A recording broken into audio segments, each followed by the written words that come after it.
Welcome. In this video I will show you how to use macro focus mode on the ultra-wide lens of your Google Pixel 10a.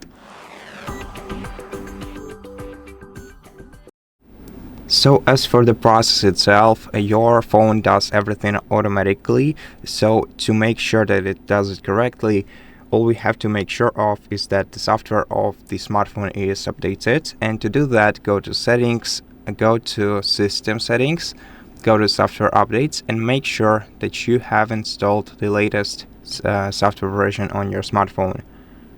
And after that, we'll be able to open camera and to take a focus, to use a focus mode on the ultra-wide camera. You just have to focus your camera on an interesting object and make sure that the flower icon appears in the top left corner of your camera.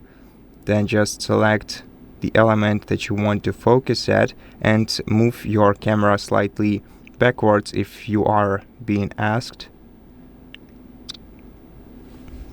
And then just take a photo. And here is what it looks like.